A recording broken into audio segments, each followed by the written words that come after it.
जिंदगी में कई बार ऐसा लगता है ना कि बस बैटरी खत्म हो गई है, पूरी तरह से थके हुए।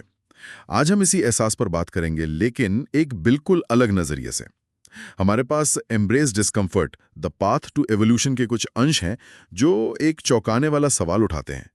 क्या जिसे हम थकान या वो बर्नआउट समझ रहे हैं, वो असल में चुनौती की कमी है? हाँ, बिल्कुल। और ये विचारना इस आम धारणा को एकदम पलट देता है कि आराम हमेशा अच्छा होता है। यहाँ तर्क ये है कि शायद हम थके हुए हैं ही नहीं, हमें बस कोई मजबूत चुनौती नहीं मिल रही है।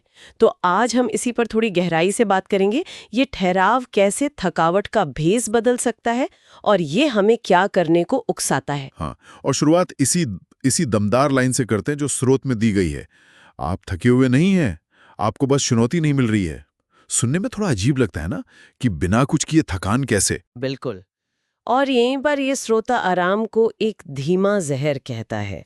वो कहता है, ये आपको अचानक चोट नहीं पहुंचाता, ये आपको चुपचाप सुन्न कर देता है। मतलब ये आपको नरम विकर्षणों में लपेटता है। हम्म। ऐसा लगता है सब ठीक है, हम्म। लेकिन आप ठीक नहीं हैं।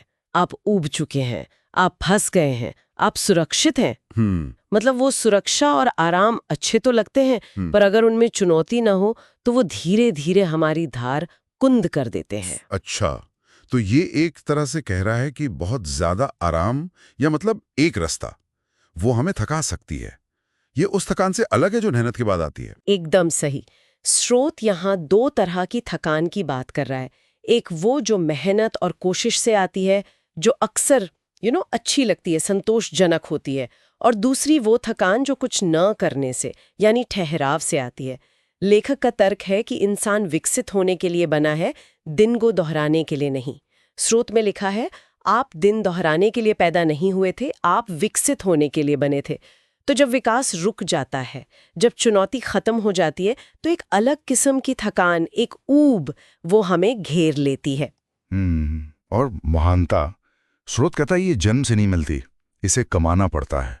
आगे बढ़कर उस ठहराव को तोड़कर, उसमें उन महान लोगों का जिक्र है जो एक जगह खड़े खड़े थक गए थे, इसलिए वे आगे बढ़े।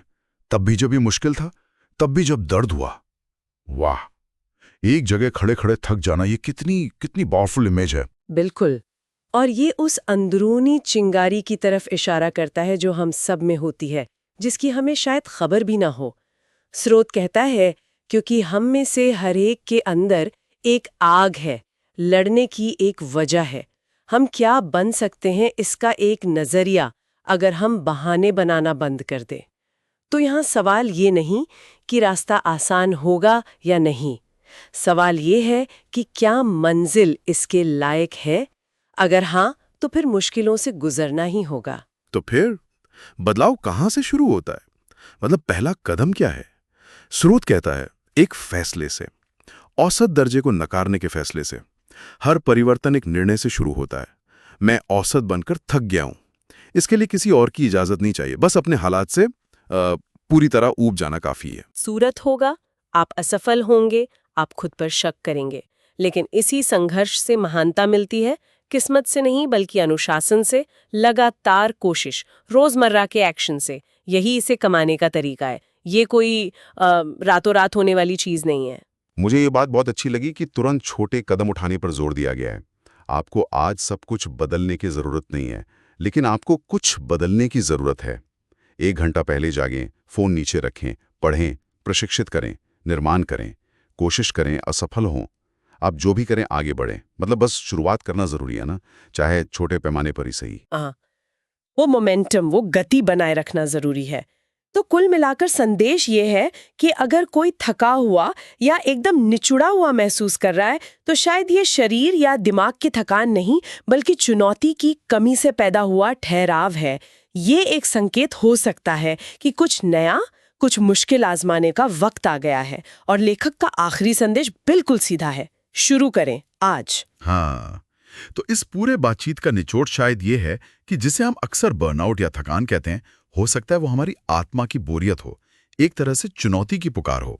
असली संतुष्टि और विकास आराम में नहीं, बल्कि सार्थक मुश्किलों को गले लगाने में है, और इसके लिए आज ही कोई छोटा सा कदम उठाना होगा। बिल्कुल।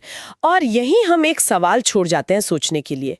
अगर ठहराव ही थकावट का एहसास कराता है, तो वो कौन सा छोटा, शायद थोड़ा असुविधाजनक कदम है जो आज उठाया जा सकता है, जिससे अंदर की वो आग फिर से जले और विकास का वो सफर शुरू हो जिसका जिक्र स्रोत में है? ऐसा कौन सा औसतपन है जिसे आज चुनौती देने के लिए कोई तैयार है?